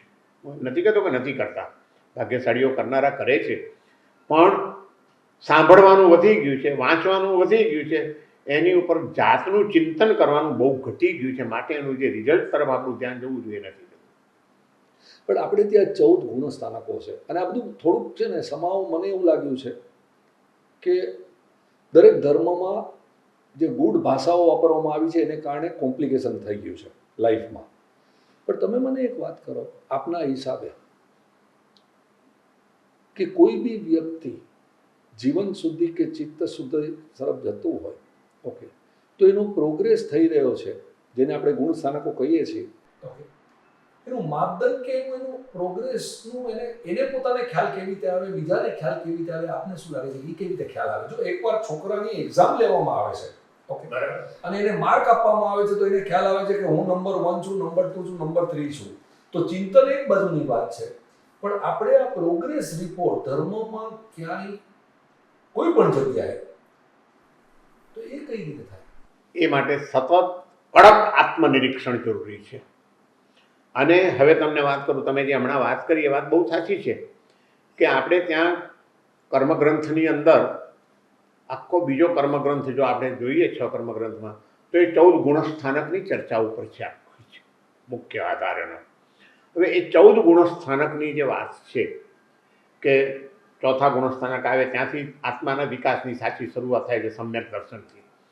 પછી દેશવૃત્તિ આવે છે, પછી સર્વવૃત્તિ આવે છે, પછી અપ્રમત્ત ભાવ આવે છે, પછી અપૂર્વકરણ આવે છે, પછી અધિવૃત્તિકરણ આવે છે, અને 11મા ગુણસ્થાનકે ઉપસમ ભાવ આવે છે. આ આખો જે ક્રમ છે એમાં તમે જુઓ હવે શેની ઉપર છે? કષાયોની મંદતા ઉપર છે. બરાબર. કષાયોની મંદતા, અનંતાનુબંધીનો કષાય અપ્રત્યાખ્યાનીનો થયો એટલે 5મું ગુણસ્થાનક આવ્યું, પ્રત્યાખ્યાનીનો થયો એટલે 6ઠું ગુણસ્થાનક આવ્યું, પછી સંજ્વલનનો થયો એટલે 7મું અને 8મું ગુણસ્થાનક આવ્યું. તો કષાયોની મંદતા તીવ્ર, કષાય સાવ નિર્મૂળ નથી થવાના, પણ ધીમે ધીમે કષાયો મંદ પડતા જાય, એની તીવ્રતા ઓછી થતી જાય, એનો રસ ઓછો થતો જાય, પ્રકૃતિ રહેશે. જે કર્મગ્રંથનો અભ્યાસ કર્યો છે, જે આ સાંભળનારા હોય એમને ખ્યાલ હશે કે આપણે ત્યાં જ્યારે કર્મ બંધાય છે ત્યારે 4 ક્રિયાઓ થાય છે. પ્રકૃતિ એની નક્કી થાય છે, પ્રકૃતિબંધ, સ્થિતિબંધ, રસબંધ અને પ્રદેશબંધ, 4 વસ્તુઓનો ઉલ્લેખ કરવામાં આવેલો છે. એનો સ્વભાવ નક્કી થાય છે, એ આત્મા ઉપર કેટલો સમય સુધી લાગેલા રહેશે એનો કાળ નક્કી થાય છે. એક જ્યારે કર્મ ઉદયમાં આવશે ત્યારે ફોર્સફુલી ઉદયમાં આવશે કે સામાન્ય પ્રભાવ બતાડીને છટકી જશે, એના કારણે એનો રસ નક્કી થાય છે. અને જે ક્ષણે આપણે શુભ કે અશુભ મન વચન કાયાની પ્રવૃત્તિ કરીએ છીએ ત્યારે વાતાવરણમાં રહેલા કાર્મિક વર્ગના પૂતગલો જે આત્માની ઉપર ચોંટે છે, જેને આપણે કર્મ બાંધ્યા એમ કહેવાય છે સાદી ભાષામાં, એ કેટલા કર્મના પૂતગલો, સૂક્ષ્મ પૂતગલો છે બહુ જ, એ કેટલો જથ્થો લાગે છે એને પ્રદેશબંધ કહેવામાં આવે છે. તો એમાં 11મા ગુણસ્થાનક સુધી આખી ચર્ચા છે આ કર્મ વિચારણાની છે. એટલે કે કાર્મિક પૂતગલોની તીવ્રતા, એની સ્થિતિ, એનો રસ, એની આધારે જ ગુણસ્થાનકોનો વિકાસ છે. 10મા ગુણસ્થાનક સુધી તો હજી લોભ કસાય રહે છે, સંજ્વલન કસાય રહે છે. 11મા ગુણસ્થાનકે તમે જાઓ છો ત્યારે ઉપસમ શ્રેણી ચડવાની શરૂઆત થાય છે તમારી, એ પછી ઉપરનું છે. અને 11મા ગુણસ્થાનક સુધી પહોંચેલો આત્મા પણ જો જાગૃતિ ચૂક્યો પાછો તો સીધો ક્યાં આવે છે? સીધું પતન થાય એટલે બીજા ગુણસ્થાનકે આવી જાય છે. 11મામાંથી સીધા માર્ક્સ એકદમ ડાઉન ગયા. ઘણા હોશિયાર વિદ્યાર્થીઓ હોય છે, શરૂઆતમાં બહુ સરસ બતાડે છે અને બરાબર એસએસસી આવે ત્યારે ઠપ. ઘણીવાર આપણા આત્માની સ્થિતિ એ જ છે કે જરાક જાગૃતિ ચૂક્યો જીવ, જરાક લક્ષ્ય ચૂકાણું અને પાછો અનાદિકાળના સંજ્ઞાના કસાયો જે પડેલા હતા અંદર એ જોહર કરી ગયા, ત્યાં આત્માને પાછું નીચે આવી જતા વાર નથી લાગતી. આ ન આવે એને માટે શું કરવાનું? એને માટે એક જ ઉપાય બતાડેલો છે આપણા જ્ઞાની પુરુષોએ, સતત આત્મનિરીક્ષણ. અને એટલા માટે જ પ્રતિક્રમણ એ રોજની ક્રિયા કીધી છે. પ્રતિક્રમણ એટલે શું છે? આવશ્યક ક્રિયા છે. બરાબર. સાધુ, સાધ્વી, શ્રાવક, શ્રાવિકા બધાએ રોજ કરવાની જે ક્રિયા છે એ 6 આવશ્યક છે. તકલીફ એ છે કે આપણે ગગડાવી જઈએ છીએ. હા, એ જ હું કહું છું કે 6 આવશ્યક છે. સંભાવમાં રહેવાનો સંકલ્પ. આપણે સામાયિકનું કરેવી બનતે સૂત્ર બોલી જઈએ છીએ, પણ સંભાવમાં હવે મારે 48 મિનિટ સંભાવમાં જ રહેવાનું છે, કોઈ વિસંભાવમાં ચિત્તને નહીં જવા દઉં. એ જાગૃતિ તે વખતે પણ હોય છે ખરી આપણી? ના, તમે કીધું એમ માત્ર આપણે ક્રિયા કરી જઈએ છીએ કે સૂત્ર બોલી જઈએ છીએ. સંભાવમાં રહેવાનો સંકલ્પ છે એ જ જીવનનું સાચું લક્ષ્ય છે. એ કોણે બતાડ્યું? તો કે 24 તીર્થંકરોએ. માટે તીર્થંકર ભગવંતોને બીજું આવ્યું વંદન આવ્યું, તીર્થંકરોને વંદના છે. એ ભગવાન તો બતાડીને ચાલ્યા ગયા આપણા જીવનના કલ્યાણનો માર્ગ. આપણને કોણે પહોંચાડ્યો? કોઈક તો એવા સદગુરુ મળ્યા હશે જેણે તમને તમારી દ્રષ્ટિ ખોલી નાખી હશે, જેણે તમને કંઈક તમારી જુદી દિશામાંથી તમારા જીવનનું પરિવર્તન કરાવ્યું હશે. તો એવા ગુરુએ તમને મહાવીરનો માર્ગ, તીર્થંકરોનો માર્ગ, રોજની ક્રિયાઓ કરવાનો જે માર્ગ કે જીવનનું લક્ષ્ય, એ તમારા સુધી કોણે પહોંચાડ્યું? ગુરુઓએ. તો ત્યાં ગુરુવંદન આવ્યું. પછી એ ગુરુવંદન કર્યા પછી એમને ઉપકાર કે એમણે મને આ ધર્મ પમાડ્યો. એટલે મને આનંદ થાય કે જે કોઈ વ્યક્તિ પોતાના ઉપકારી ગુરુને વારંવાર યાદ કરે. મને છે, કારણ કે મેં મારા આ ઉપકારી ગુરુદેવને જોયેલા છે અને એમના હાથ નીચે જ અમારા જીવનનું ઘડતર થયેલું છે. એ પ્રેમસુરીજી મહારાજ, એ ભુવનભાનુસુરીજી મહારાજ, એમની હાથે દીક્ષા થઈ અમારી, અને દીક્ષા પછીના વર્ષો સુધી સતત એમનું સાનિધ્ય અમને મળ્યું. અને એમના પ્રયત્નો, એમની કૃપા અને એમની સતતની પ્રેરણાઓ એણે અમારા જીવનનું ઘડતર કર્યું છે. તો મને વારંવાર સ્વાભાવિક રીતે યાદ આવે કે એ મારા ઉપકારી ગુરુ ન મળ્યા હોત તો હું આજે આ ન હોત. એ જ રીતે તમે જેમ કે છે, તમે કોઈ પણ વાત કરશો તો તમે તરત જ નરેન્દ્ર મુનિ મહારાજ સાહેબની કે મા સ્વામીની કે ધીરજ મુનિ મહારાજ સાહેબની તમે તરત જ વાત કરશો, કારણ કે તમે એમના ઉપકાર તમે અનુભવ્યા છે. તો એ ગુરુ પ્રત્યેનો પૂજ્યભાવ પણ હોવો જોઈએ. અને પછી પાપનું પશ્ચાતાપ છે. પ્રતિક્રમણ એટલે પાછા હટવું, એ તો ચોથી ક્રિયા છે. સામાયિક, 24 વંદન, પછી પ્રતિક્રમણ. હવે ગુરુએ તો કીધું, પણ છતાં હું પાછો ભાન ભૂલી ગયો, ગુરુની વાત ભૂલી ગયો, અને પાછો આ ડોવડો ફંટાયો. તમે શું આજે અતિચારો લગાડ્યા, શું ન કરવાના કામો કર્યા. એ ઓહો, આ મેં ખોટું કર્યું, આ મેં ખોટું કર્યું. આ તમારી આત્મજાગૃતિ છે, નિરીક્ષણ છે કે મેં આખા દિવસમાં જે શું કર્યું. સાંજના પ્રતિક્રમણ કરવા બેસો છો ત્યારે વિચાર કરી લો. છેવટે સંવત્સરીનું પ્રતિક્રમણ તો કરો છો, રોજ નથી કરતા, કંઈ વાંધો. તો આખા વર્ષમાં મેં ન કરવા જેવું શું કર્યું. આ ખરેખર નહોતું કરવા જેવું. એનું મિથ્યામિ દુક્કડમ, આ મારું દુષ્કૃત, આ મારું ખોટું કામ, મિથ્યા થઈ જાઓ. અને પછી હવે કાલથી પાછું શરૂ કરવાનું છે. તો કે ના, પચખાણ, હવે કાલે ફરીથી આ ભૂલ નહીં કરું. આનું નામ હતું પ્રતિક્રમણ. આજે પ્રતિક્રમણની સ્થૂલ ક્રિયા રહી ગઈ છે. આ લક્ષ્ય કે આ સમજણ પણ કેટલાને હશે પ્રતિક્રમણ કરનારાને પૂછો તો ખબર પડે આપણને કે આપણે માત્ર ક્રિયાની પરંપરાઓને જાળવી રાખી છે. ક્રિયાઓની પાછળના જે ભાવ છે એ ભાવને આપણે ભૂલી જઈએ છીએ. કેટલા અદ્ભુત ભાવો ભરેલા છે એની પાછળ. અને દુર્ભાગ્ય તો અમારું છે કે અમે જેટલી ક્રિયાઓ માટેની પ્રેરણા આપીએ છીએ એટલે એ ક્રિયાઓ પાછળના શું ભાવ છે અને શું જાગૃતિ કેળવવાની છે એ સમજણ આપવામાં અમે મોડા પડ્યા છીએ, અમે ઢીલા પડ્યા છીએ. ખરેખર તમારી જેમ ખુલ્લા દિલથી વાત કરવાવાળા બહુ ઓછા સંતો હોય છે. હું આપને દિલથી નમન કરું છું. પણ એક વાત મને ખ્યાલમાં આવી. સૌથી પહેલી વાત, હું ધ્યાનનો અને યોગાનો ઉપાસક છું. મા સ્વામીએ મને કીધું કે તું ધ્યાનમાં ખાલી 9કાર મંત્ર એક વાર ગણીને મને બતાવજે, ચિંતન મનન કરીને. અને આપ નહીં માનો, હું નમો અર્યંતાણમ પર જ અટકી ગયો. મારાથી ખાલી એક જ પદ પૂરું થયું. 1.5-2 કલાકના ધ્યાનમાં હું આગળ ન જઈ શક્યો. લોગસ અને નમો થોડો એણે મને કરવાનું કીધેલું તો બાકીમાં રહી ગયું. પણ અરી એટલે શું અને ત્યાંથી એ કયા કયા દુશ્મનો છે ને એના ચિંતન મનન ને મંથન પર જે ચડી ગયો તો ત્યાં નમો સિદ્ધાણમ આવ્યું જ નહીં. એ ચિંતન પણ તમારું અમુક તબક્કા ગયા પછી અટકી જશે અને પછી તમે ખાલી એ ભાવમાં, એ વિચારમાં લીન થઈ જશો એટલે જ તમારું અટકી જાય. અટકી ગયું હતું. હા, પછી અટકી ગયું. અને નહીં તો શું થાય છે કે ચિંતનમાં માણસ અટકી જાય છે. પછી ખાલી ચિંતન કરી લીધું. હા, બધા ચિંતનને ધ્યાન માની લેવાની ભૂલ પણ ઘણા લોકો કરે છે. ના, પછી તો શૂન્યાવકાશ આવી ગયો. પછી બસ શૂન્ય થઈ જાય, નિર્વિચાર અવસ્થા આવી જાય. અને એ અવસ્થામાં કેટલો સમય ચાલ્યો ગયો ઘણી વાર ખબર પણ ન પડે. એમ લાગ્યું 5 મિનિટ થઈ અને ઘડિયાળે બતાવ્યું કે 2-2.5 કલાક થયા છે. એ જ કહું છું કે સમયનું જો ધ્યાનનો અર્થ જે છે આખરે તો દેશ અને કાળનું ભાન ભૂલાઈ જાય એનું નામ છે ધ્યાન. તમે ક્યાં છો અને કેટલો સમય ગયો, બાહ્ય ભાન ભૂલાય અને આંતરભાવમાં સ્થિરતા આવી જાય. એટલે આ સ્થિરતા જે છે ને એને જ સાચું ચારિત્ર કીધું છે. યશોવિજયજી મહારાજે જ્ઞાનસારમાં કહ્યું, ચારિત્રમ સ્થિરતા રૂપમ અત સિદ્ધેષ્વભિષ્યતે. ચારિત્ર એટલે કંઈ જ નથી, આત્મ સ્વભાવમાં, આત્મ રમણતામાં સ્થિરતા, એમાં સ્થિર થઈ જાય, બધું અટકી જાય, વિચાર પણ અટકી જાય, વાણી પણ અટકી જાય, મન પણ અટકી જાય, બધું એકાકાર થઈ જાય અને માત્ર સ્વરૂપમાં લીનતા આવી જાય. એ જ સાચું ચારિત્ર છે. અને માટે કીધું કે અત સિદ્ધેષુ અભિષ્યતે. આવું ચારિત્ર એ સિદ્ધોની અંદર ઘટિત થઈ શકે, બાકી સિદ્ધો કોઈ ક્રિયા નથી કરતા છતાં એનામાં અનંત ચારિત્ર છે એમ કીધું. એનો અર્થ જે છે કે સ્વરૂપમાં લીન રહે છે, બસ સ્વરૂપમાં રમણ થઈ જાય છે, એને મન વચન કાયા બધું વિલીન થઈ જાય છે. તમને ખબર ન પડે દેહભાવની, પણ તમને ખબર ન પડે કે કેટલો સમય ચાલ્યો ગયો. તમને ધ્યાનમાં ખરેખર લીનતા આવે અને કદાચ કોઈ મચ્છર બેઠો હોય તોય ખ્યાલ ના આવે, દેહ ભાવ ભૂલાઈ ગયો હોય. શું ભગવાન મહાવીરે જે કંઈ ઉપસર્ગો સહન કર્યા, શું અજય ભાઈ એમ માનો છો તમે કે આમ દાંત કચકચકાવીને સહન કર્યા છે કે ભલે કર, મારે કાંઈ નથી બોલવું, બસ મારે ક્ષમતા રહે?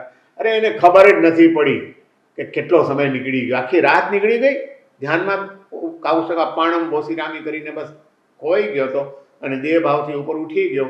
પછી રાત ક્યાં આખી ચાલી ગઈ ખબર પણ ન પડી, કોણ શું કરી ગયું એની ખબર પણ ન પડી. દીક્ષા લઈને પહેલી જ રાત્રે ડાન્સ મચ્છરોએ મિજમાની ઉડાવી હતી, કારણ કે રાજકુમાર હતા.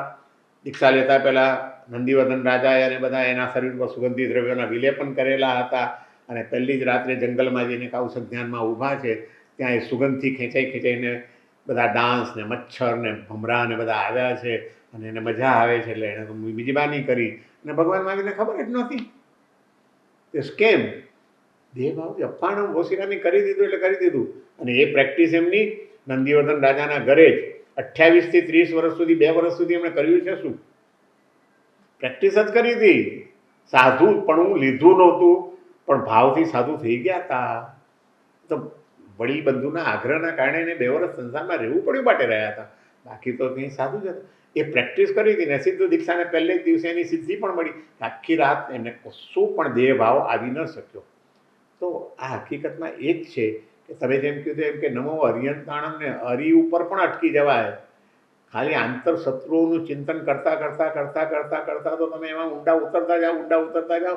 અને છે ને એક વાત બીજી હકીકત છે, મારા અનુભવની તમને કહું, કોઈ આપણને ગમે તે જજમેન્ટ આપે એ કામ નથી લાગતા. આપણી જાતને ઓળખનાર જો કોઈ હોય તો આપણે પોતે જ છીએ. આપણા અંતરમાં કયા કયા ભાવો રમે છે, કયા કયા ભાવો ઉઠે છે, ક્યારે ક્યારે એમાં પરિવર્તન આવે છે, એની જાણકારી આપણા સિવાય બીજા કોને હશે? કોઈને ન હોય. તો હરિનો ચિંતન કરીએ ત્યારે કેવા કેવા હરિયો અંદરથી ઊભા થયા છે. કામ, ક્રોધ, લોભ, મદ, મોહ, માન, આ બધા કેવા કેવા ક્યારે મને સતાવ્યા. એ જાગૃતિ કરતાં કરતાં કરતાં હો આ કર્યું મેં, આ કર્યું મારાથી, આ થઈ ગયું, એ વિચાર કરતાં કરતાં પશ્ચાતાપમાં તમે લીન થઈ જાઓ અને ત્યાં તમારી કર્મની નિર્જરા થઈ જાય છે. ધ્યાનમાં સૌથી વધુ કર્મની નિર્જરા થાય છે. એટલે એનું કારણ શું? એનું કારણ આ છે કે એ ધ્યાન, તમારું આત્મનિરીક્ષણ તમને પશ્ચાતાપમાં લઈ જાય, અને પશ્ચાતાપમાં પછી બધા પાપો ધોઈ જાય છે. અને ત્યારે કલાપીને પેલા વાક્યો યાદ આવે કે રે પસ્તાવો વિપુલ ઝરણું સ્વર્ગથી ઉતર્યું છે, પાપી તેમાં ડૂબકી દઈને પુણ્યશાળી બને છે. આપણે કસાઈ ઉપર આવીએ, આપણને ખ્યાલ છે કે બધું જ અનિત્ય છે અને આપણું જીવન પણ અનિત્ય છે.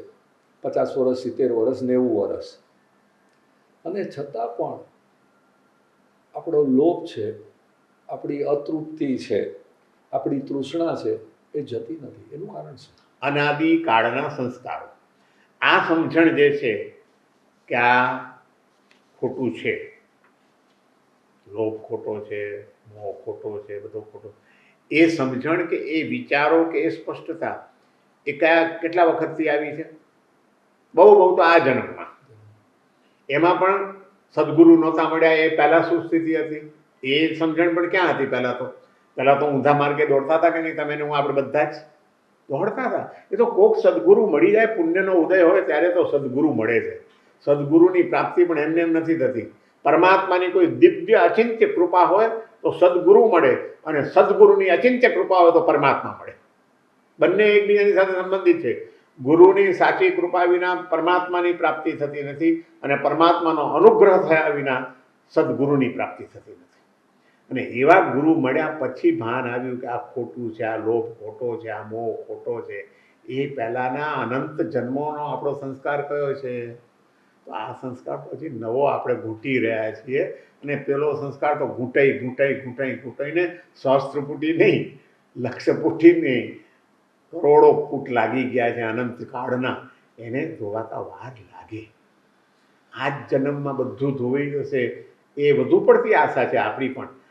આ જન્મમાં તો આપણા કસાયો મરી નહીં જાય, માંદા પડે તો એ ઘણું, મુર્દાલ થઈ જાય તો એ ઘણું રાજી થવાનું કે ચાલો માંદા તો પડી ગયા, પથારી ભેગા તો થઈ ગયા, હવે એક દાડો મરી જશે. આપણા તો મરતાય નથી ને માંદા પડતાય નથી. અહીં તો પુષ્ટ થતા જાય છે. જરાક નિમિત્ત મળ્યું એટલે પાછો મારો અહંકાર જાગી જાય.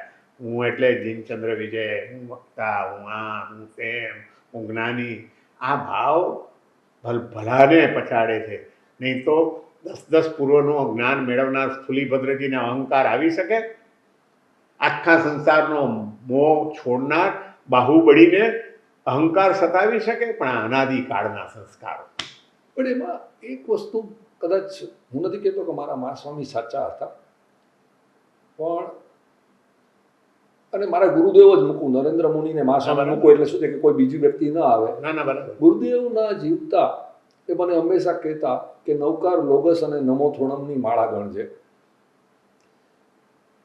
અને હું ગણતો હતો. અને મા સ્વામીએ મને એક જ મંત્ર આપ્યો કે જેમાં આખા ધર્મનો સમાવેશ થઈ ગયો છે. ના અહમ ના મમ, ના અહમ ના મમ, ના અહમ ના મમ. અને કે કન્ટિન્યુઅસલી બોલે રાખને, એની પર ચિંતન મનન કરી રાખ. એટલે આ હું નથી અને આ મારું નથી. અમારું ના અહમ ના મમ. ના અહમ એટલે એ તો અહંકાર કહેતા હતા કે અહંકાર અને મમત્વ બંને છોડી દે. મારે અહંકાર નથી કરવાનો, મારે મમત્વ નથી કરવાનું. આ બંનેને તું એ બે છોડો તો જ તમે અરિયતની સાથે સંબંધ જોડી શકે. જો હું કહું છું ઘણી વાર પ્રવચનમાં મેં કીધું છે કે અરહમની પ્રાપ્તિ કરવી હોય તો અહમથી મુક્ત થવું પડે. અહમ જ અરહમ સુધી પહોંચવા નથી દેતો આપણને. બરાબર છે. અરિયત સુધી પહોંચવામાં વિઘ્ન મોટામાં મોટું હોય તો અહમ, સુષુપ્ત અહમ. ઘણીવાર આપણને બહારથી આપણે આપણી જાતને છેતરતા હોઈએ છીએ, મોટે ભાગે છેતરતા હોઈએ. હા, કે ના હું હવે કોઈ અભિમાન નથી મને કોઈ, એ તો જે છે ગુરુની કૃપા છે. પણ અંદર છુપો તો આપણો અહંકાર કામ કરતો જ હોય છે. અને એ સૂક્ષ્મ સંસ્કારો અને સૂક્ષ્મ આપણી હલચલ મનની એને સમજવી, એને જાણવી અને એને કંટ્રોલ કરવાનો ભાવ મેળવવો એ બહુ મોટું કામ છે. સતત સદગુરુનું સાનિધ્ય જોઈએ એને માટે, સદગુરુના સતત ચાપખા જોઈએ એને માટે, અને પ્રેરણા જોઈએ. અને એમ ઘણીવાર તો માત્ર એમનું સાનિધ્ય પણ એટલું દિવ્ય હોય છે કે એના કારણે જ ઓછા એ ઢીલા પડી જતા હોય છે. પણ એવું સદગુરુનું સાનિધ્ય બધાના નસીબમાં નથી હોતું, અને કાયમ માટે નથી હોતું. એક નાનપણમાં કોલેજના દિવસોમાં એક પ્રિન્સિપલ શીખેલો, પ્રિન્સિપલ ઓફ માર્જિનલ યુટિલિટી. અને એ પ્રિન્સિપલ પ્રમાણે તમે જુઓ ને તો આપણે જ્યારે રોટલો મળે છે ત્યારે જેમ જેમ રોટલો આપણે ખાતા જઈએ એમ એમ આપણી તૃપ્તિ વધતી જાય છે, અતૃપ્તિ રહેતી નથી. પૈસામાં એનાથી વિપરીત કેમ છે? કારણ કે રોટલો ખાઈએ છીએ એ સીધો શરીરમાં જાય છે, અને પેટની મર્યાદા છે, મનની કોઈ મર્યાદા નથી. પેટનો ને મનનો બહુ મોટો ફરક છે. મન ક્યારેય ભરાતું નથી. તળિયા વિનાનું જો કોઈ વાસણ હોય ને તો એ આપણું મન છે. એમાં ગમે એટલું નાખો, ગમે એટલું નાખો, ગમે એટલું નાખો, તળિયું જ નથી ને, નીચે જ જવાનું છે. એ કોઈ દિવસ ભરાશે નહીં. અહીં તો પેટ જવાબ આપશે કે ભાઈ હવે નહીં ચાલે, ગમે એટલું ભાવતી ચીજ હોય તો. અને એટલા માટે જ સૌથી વધારે ભાર મનને આપ્યો છે. આનંદગંજી મહારાજ જેવાને પણ કહેવું પડ્યું ને, એ તો આટલા મહાન યોગી હતા, કેટલા અદ્ભુત સિદ્ધ પુરુષ હતા, છતાં એણે સ્તવનોની રચના કરી 24 તીર્થંકરોની. ત્યાં એમણે કીધું કે નહીં કે મનડું કિમહીન બાજે હો કુંથુજીન, મનડું કિમહીન બાજે, હે કુંથુનાથ ભગવાનના સ્તવનમાં લખ્યું છે એમણે કે બધું બીજું બધું સમજાય છે, પણ આ મન હાડું ક્યાંય લાગતું નથી. એ ભટક્યા જ કરે છે. આ મળ્યું હવે આ મળી ગયું, આ મળ્યું હવે આ મળી ગયું, આ મળ્યું આ મળી ગયું, એની તૃપ્તિ થતી જ નથી. અને મન ભટકે છે એવું પાછું કુદરતે પણ ખબર નહીં છે શું રચના કરી છે મનની. શરીરની રચના કરીને તો થોડુંક અક્કલ હતી, પણ આ મનની રચના કરી, કારણ કે શરીરને દોડવા માટે કુદરતે 2 પગ આપ્યા અને પગની લિમિટ આપી, શક્તિ આપી. તમે દોડો ખૂબ દોડો, મેરેથોનમાં જાઓ, પણ છેવટે પગ થાકે કે નહીં? પગ થાકે. કલાક દોડ્યા, 2 કલાક દોડ્યા, 3 કલાક દોડ્યા, 10 કિલોમીટર ચાલ્યા, 20 કિલોમીટર ચાલ્યા, 50 કિલોમીટર દોડ્યા તમે. દોડીને પછી જ્યારે પહોંચે ને વિજય મળ્યો, થાકી ગયા, થાક લાગ્યો. મનને કોઈ દિવસ લાગ્યું? હા, થાકી ગયો, બહુ વિચાર કર્યા છે. નથી લાગતો મનને કોઈ. એટલા માટે એક કવિ બહુ સરસ કલ્પના આપી છે. કવિ તો કલ્પનાઓમાં રાખે. એણે કીધું છે, થતે કેવું સારું અગર મનને હોત પગજો. આ મનને પણ પગ હોત તો કેટલી મજા આવી જાય. થતે કેવું સારું અગર મનને હોત પગજો, કદી તો થાકીને ભટકી જાત અટકી. તો કોક દાડો તો ભટકીને અટકી જાત. આમાં તો અટકતું જ નથી. એક જગ્યાએથી બીજી જગ્યાએથી ત્રીજી જગ્યાએ, એક ઈચ્છા પરથી બીજી ઈચ્છા પર ભટક્યા જ કરે છે અને કોઈ દિવસ થાકતું નથી. પેટ ભરાઈ ગયું એમ આપણે કીધું, વ્યાખ્યાન બહુ સાંભળ્યું, બસ હવે મન થાકી ગયું એમ કીધું, પણ વિચારો કોઈ દિવસ થાક્યા? ઈચ્છાઓ કોઈ દિવસ થાકી? અને એટલા માટે ભગવાન મહાવીરે કીધું છે, આ આગમોની અંદર છે, ઈચ્છાઓ આકાશ સમા અનંતયા. ઈચ્છાઓ આકાશની જેમ અનંત છે. આકાશનો જેમ છેડો નથી એમ ઈચ્છાઓનો કોઈ છેડો નથી. ઈચ્છાઓ માણસની ક્યારેય પૂરી થતી જ નથી. એનો છેડો આવી જાય તો જીવન જીતી જઈએ, સાર્થક થઈ જાય. સ્વામી મને કહેતા હતા કોક વાર, આમ જનરલ, કોઈના પર આંગળી ચીંધીને નહીં, કે એ માણસ એટલો બધો ગરીબ હતો કે એની પાસે પૈસા સિવાય કાંઈ હતું જ નહીં. કંઈ હતું બધું સમજાય, સાવ સાદી ભાષા છે. ધર્મ કયો આધ્યાત્મિકતા બહુ સીધું છે, બહુ સીધું છે, બહુ સાદું છે. અને આપણને ખ્યાલ પણ આવે છે કે એ રસ્તે ચાલો છો એટલે જીવનમાં સુખ, શાંતિ, પ્રસન્નતા, હળવાશ અને મધુરતા આવી જાય છે. આમાં સમાજનો વાંક કેટલો? કારણ કે હું જ્યારે જોવા જાઉં છું કે બાળક તરીકે કોઈ પણ બાળક જન્મે છે, આપણે કર્મની થિયરીને બાજુમાં મૂકી દઈએ, કોઈ પણ બાળક જન્મે છે ત્યારે એનામાં ભોળપણ હોય છે, નિખાલસ હોય છે, ઓકે, કુતુલતા એનામાં હોય છે, અને આપણે કહીએ ને તો એ ભગવાનનો માણસ હોય છે બાળક તરીકે. બરાબર. અને પછી આપણે સમાજ તરીકે, મા બાપ તરીકે, મિત્રો તરીકે, વડીલો તરીકે, ગુરુ ભગવંતો તરીકે એને સમાજમાં આવે છે. તો આ કરવા, અને પછી પાછું એક લેવલ પર આવ્યા પછી હવે આપણે એને કહીએ કે ભાઈ પાછો બાળક બન. એટલે એ જ આમાં સિસ્ટમમાં કે ના, એટલે પહેલા જ્યારે બાળક જન્મે છે ત્યારે એની કાંઈ જ નથી, નિર્દોષતા લઈને જ આવ્યું છે. પણ પછી વાતાવરણ, એટલા માટે આપણે ત્યાં વાતાવરણનું બહુ મહત્વ આપેલું છે કે કેવું વાતાવરણ તમને મળે છે એની ઉપર જ આધાર છે તમારું મન કેવા વળાંક લેશે. એટલે આર્ય દેશમાં જન્મ મળવો, આર્ય કુળમાં જન્મ મળવો, સંસ્કારી માતા પિતા મળવા, એ બધાનું પુણ્યનો ઉદય કેમ ગણ્યો? કારણ કે આ બધાની અસર છે તમારા જીવન ઉપર. પહેલાં તો નિર્દોષ જ હતા આપણે પણ જેમ જેમ સમાજ આવતો ગયો, સમાજના રીત રિવાજો આવતા ગયા, સમાજના લોકો મળતા ગયા, મા બાપો આપણને ઠસાવતા ગયા, હે આમ ન કરાય, આ બધું આપણા મગજ ઉપર લાદવામાં આવ્યું છે. સહજ રીતે આપણને જીવવા નથી દીધા. અને સહજ રીતે જીવવા જોઈએ તો કદાચ સમાજ ન લાદે તો અનેક જન્મના સંસ્કારો પાછા અંદરમાંથી ઉઠે છે. પહેલાં તો બુદ્ધિ જ નહોતી. નાના બાળકને ક્યાં બુદ્ધિ હતી? તો આગમાં હાથ નાખે, એને તો કંઈ ભાન જ નથી. પણ આપણે જરાક હોશિયાર થતા ગયા, બુદ્ધિ આવતી ગઈ, એટલે બુદ્ધિએ બધા પછી તર્કો ઉઠાવવા માંડ્યા. આમ સમાજમાં આવું ન ચાલે, તો જેવા સાથે તેવા થઈએ ને તો જ સમાજમાં રહેવાય, નહીં તો ન રહેવાય. આવું આમ ચૂપ રહીશું તો બધા મને દબાવી દેશે, અને પછી બીજા હોય કહેવા માંડ્યા પાછા. એટલે ખોટું વાતાવરણ બહુ મહત્વનો આમાં ભાગ ભજવે છે. જો યોગ્ય વાતાવરણ મળી જાય તો એ જ વ્યક્તિ જે એક સામાન્ય વ્યક્તિ બની જતી હોય છે એ જ વ્યક્તિ મહાપુરુષ પણ બની શકે છે. વજ્ર સ્વામીને શું મળ્યું હતું? ચાલો, તો 6 મહિનાના હતા ને મા બાપે આપી દીધા છે ગુરુ મહારાજને. પછી સાધ્વીજી મહારાજના ઉપાસનામાં બહેનોને સોંપવામાં આવ્યા છે અને 11 અંગ સુધી ભણી ગયા. નો ડાઉટ પૂર્વજન્મનો કોઈ ક્ષોક્ષમ હતો કે ઘોડિયામાં બહેનો એમને ઝુલાવે છે.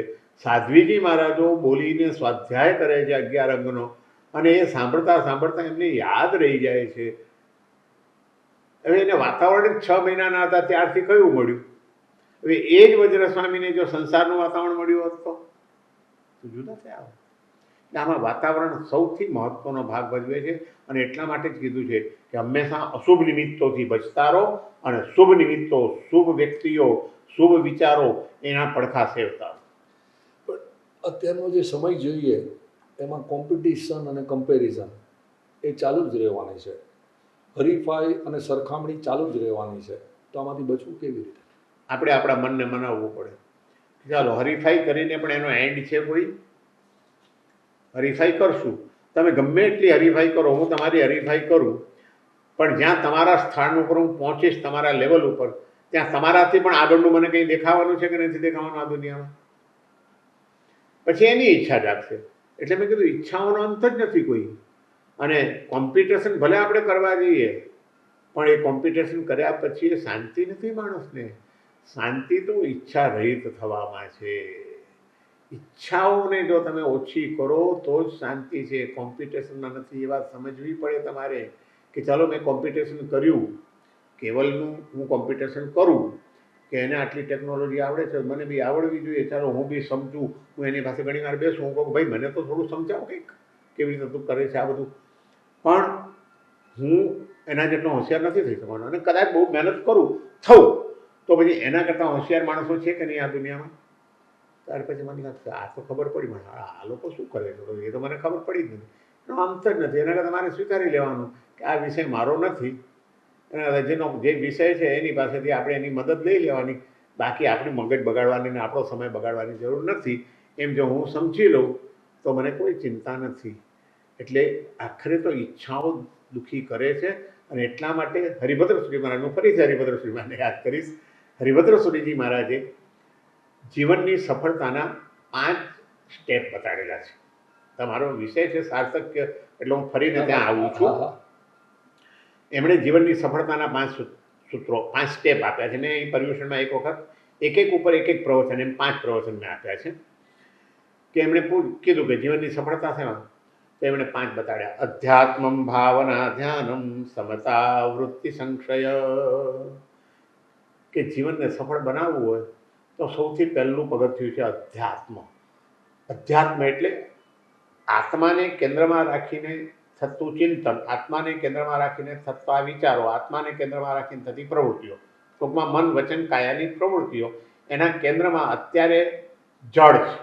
એને બદલે આત્માને કેન્દ્રમાં રાખીને, પછી એ પોતાનો આત્મા હોય, બીજા જીવોનો આત્મા હોય કે પરમાત્માનો આત્મા હોય, આત્મા શબ્દ બધે જોડાય છે. સ્વાત્મા, જીવાત્મા, પરમાત્મા, મહાત્મા, આટલે ઠેકાણે જોડાય. તો તમે એમાંના કોઈને પણ કેન્દ્રમાં રાખીને જીવનની શરૂઆત કરો, ત્યાં તમે વિકાસનું પહેલું પગથિયું ચડી ગયા. જીવન વિકાસના 5 પગથિયા એમ કરીને એમણે બતાડેલું છે એમના ગ્રંથોમાં. પછી ચાલો પહેલું પગથિયું તો ચડી ગયા, પણ અનાદિકાળના સંસ્કારો તો પાછા સતાવાના જ છે. તો આ જે વિચાર જાગ્યો એક વખત, ભાવ ખ્યાલ આવ્યો, એને સ્થિર કરવા માટે શું કરવાનું? તો કે ભાવના, અનિત્યાદિ 12 ભાવનાઓ, એનાથી હૃદયને ભાવિત કરતા રહો તમે. કે આ હું તો પૈસાનો લોભ મને જાગ્યો, પણ પૈસો અનિત્ય છે.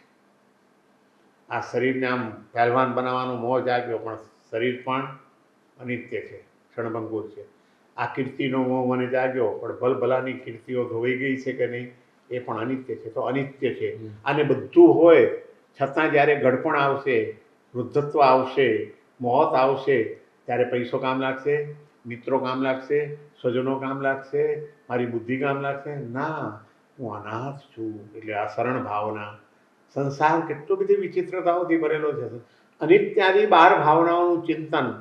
અધ્યાત્મને પહેલા પગથિયાને જો તમારે ટકી રહેવું હોય તો બીજા પગથિયાને સતત તમારે પકડીને ચાલવું જોઈએ. માણસ પહેલાં પગથિયા પરથી બીજા પગથિયા પર જવા માટે પણ કઠેડો પકડી રાખે, છૂટી નહીં જવું જોઈએ. પાછું બીજું પગથિયું ભાવના. તો કે આ ભાવનાઓ સ્થિર કેમ થાય? એક વિચાર તો એકવાર ભાવના સાંભળી લીધી, મા સતીજીના પ્રવચનમાં 16 ભાવનાઓનું વિવેચન સાંભળી લીધું. ચાલો હવે એને સ્થિર કેમ થાય? તો કે અધ્યાત્મમ ભાવના ધ્યાનમ, ધ્યાનથી એને સિદ્ધ કરી શકાય. તો ત્યાં પછી પાછા આપણા જ્ઞાની પુરુષો ઊંડાણમાં ગયા પાછા કે ભાઈ ધ્યાન એટલે શું? ધ્યાનના તો 2 પ્રકાર છે, અશુભ ધ્યાન ને શુભ ધ્યાન. આર્ત ધ્યાન, રૌદ્ર ધ્યાન અશુભ ધ્યાન છે, ધર્મ ધ્યાન, શુક્લ ધ્યાન શુભ ધ્યાન છે. તો કે અશુભ ધ્યાનમાંથી બચવાનું છે ને શુભ ધ્યાનમાં જવાનું છે. તો કે શુભ ધ્યાનમાં જવાય કેવી રીતે? તો એને માટેના આલંબનો શું છે? તો એને માટેના આલંબનો પછી બતાડ્યું કે 4 પ્રકારના ધ્યાન છે પાછા: પિંડસ્થ ધ્યાન, પદસ્થ ધ્યાન, રૂપસ્થ ધ્યાન, રૂપાતીત ધ્યાન. તો એની સાધના કરો તો શુભ ભાવનાઓમાં તમે સ્થિર થઈ શકશો. નહીં તો પાછા એ ભાવનાઓને ખસી જતા વાર નહીં લાગે. ધ્યાનમાં મનની ચંચળતા ઓછી થઈ જાય અને મનની મલિનતા ઓછી થઈ જાય. મનના 2 દોષ છે આપણા બધાના. આ જો જૈનેતર પરંપરામાં અને જૈન પરંપરામાં ધ્યાનનો આ ફરક છે.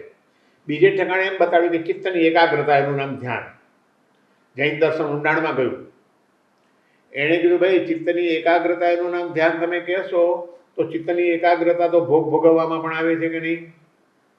5 ઇન્દ્રિયના ભોગ સુખો ભોગવો, એમાં ચિત્ત એકાગ્ર બને છે કે નહીં તમારું? એમાં ખાલી પતંજલિ જે કહે છે મારા હિસાબે કે જ્યાં સુધી એ ચિત્તની એકાગ્રતા શુભ વસ્તુ પર નથી હોતી ત્યાં સુધી કન્ટિન્યુઅસ નથી રહેતી. એટલે આપણે જે મલિનતા શબ્દ વાપર્યો ને, હા, એટલે ત્યાં આવી જાય છે. હા, હવે આ વ્યાખ્યા પણ પાછી હજી અધૂરી છે મારી દ્રષ્ટિએ. હેમચંદ્રાચાર્ય બહુ સરસ વ્યાખ્યા આપી છે. હેમચંદ્રાચાર્ય કીધું કે ધ્યાન એટલે શું? તો કે વિશુદ્ધમ ચ યદ એકાગ્રમ તચ્ચિત્તમ તદ્ધ્યાનમ ઉત્તમમ. ચિત્તના 2 દોષ છે, ચિત્ત ચંચળ છે અને ચિત્ત મલિન છે. આ 2 દોષ છે. એ ચંચળતા ઓછી થાય એકાગ્રતા આવે તો, મલિનતા ઓછી થાય વિશુદ્ધિ આવે તો વિશુદ્ધ અને એકાગ્ર એવું જે ચિત્ત એનું નામ ધ્યાન. બરાબર છે. ખાલી શુભ આલંબન નહીં. અહીં એમણે વિશુદ્ધિ માટે શુભ આલંબન કીધું, પણ એની સાથે શુભ છે ચાલો, પણ એકાગ્ર છે. આચારાંગ સૂત્ર લઈને બેઠા, પહેલા અધ્યાયનો સ્વાધ્યાય કર્યો. એમાં કોઈ મલિનતા છે? શાસ્ત્ર સ્વાધ્યાય કરીએ છીએ ત્યારે મલિનતા નથી, એટલે વિશુદ્ધિ છે.